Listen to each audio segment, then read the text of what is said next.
The Istanbul of Ali Kemal's childhood was a vibrant cosmopolitan city. Lots of traditional Turkish geezers doing their thing. Watch out there. Boris still has relatives living in the city. He's on his way to meet his cousin Sinan, a grandson of Ali Kemal. Excuse me.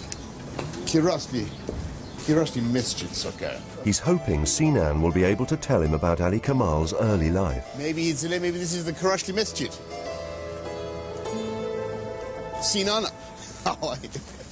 You made it. Lovely to see you. How, listen, Sinan, why did you ask me to come to Kirazli Mescit, okay? My grandfather, your great-grandfather, Ali Kemal, was born somewhere in Syria. He was born somewhere, right? Somewhere. So he lived here for a while? He spent most of his childhood here. We don't know exactly which building it was in? No, somewhere in the Syria. Ali Kemal's father was a wealthy merchant who gave his son a traditional Muslim education.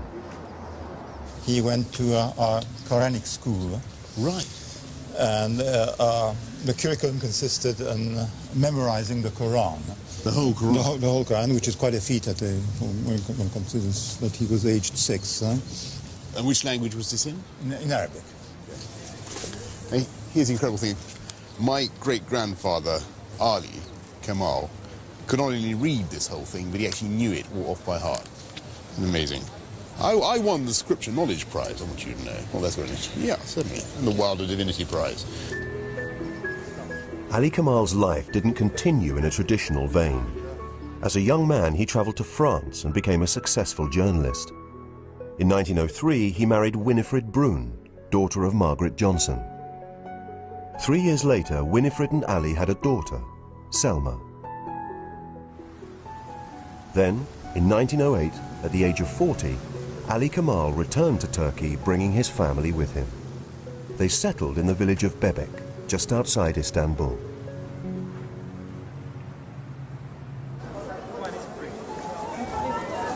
Boris knows that on his return to Turkey, Ali Kemal continued his career as a journalist. Ben, how are you? Very nice to meet you. Nice to meet you. We're going to go to the library eventually. He's meeting up with historian Ben Fortner. As a journalist himself, Boris is keen to see some of the newspaper articles his great-grandfather wrote. Ben's taking him to the library where the originals are kept. So, Ben, what is this? You can read this stuff, can you? Yes. This is the original copy of the newspaper that your great-grandfather wrote for. It's called İkdam. İkdam.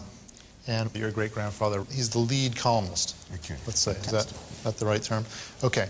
And this is starting here, running down 2.5 columns, and there is your great-grandfather's signature. No kidding, that's his byline? That's his byline. How amazing. So that's the prime real estate on the newspaper. And it's political? Yes. Yeah. Okay. It was political, dangerous.